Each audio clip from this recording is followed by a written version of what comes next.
We've talked now about addition and subtraction of fractions. The next step is to talk about multiplication. Multiplications of fractions is easier than adding or subtracting them. It's best to put the fractions in a linear form. In other words, line them up across the paper and then multiply the numerators and multiply the denominators. For example, 2/3 times 4/5. Multiply the 2 times 4 for 8 and the 3 times 5 for 15. Once again, check and see if the answer can be reduced. The reducing can actually take place in an interim step before multiplying. See if there's any number that can be divided into one numerator and one denominator. This is called canceling. For example, 2/3 times 9/11. You can divide 3 into 9 and you can divide 3 into 1.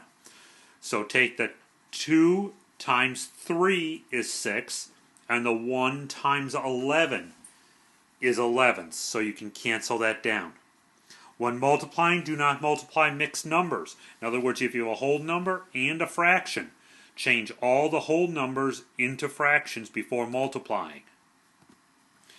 So for an example of this is you want to find 1 1/3 times 2 5/6.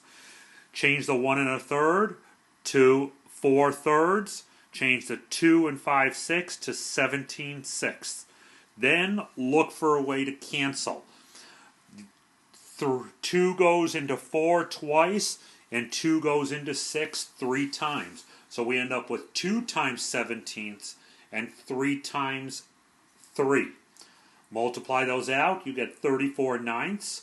9 goes into 34 3 times, and then you have 7 left over, so you end up with 3 7/9.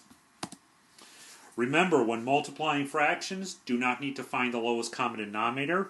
When canceling, one of the numerators and one of the denominators must be divisible by the same number. You do not have to cancel. Cancel just makes the problem easier because you work with smaller numbers.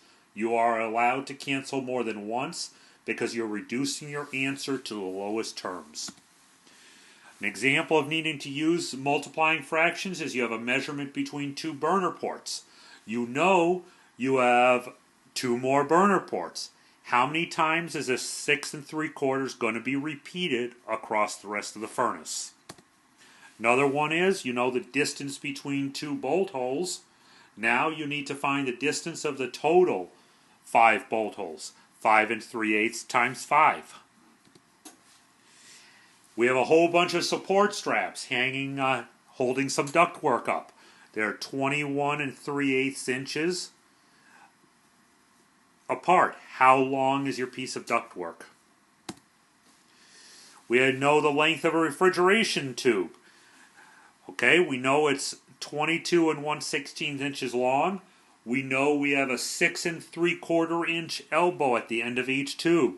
Add your 22 1/16 and then your 6 3/4. Multiply times the total number of rows.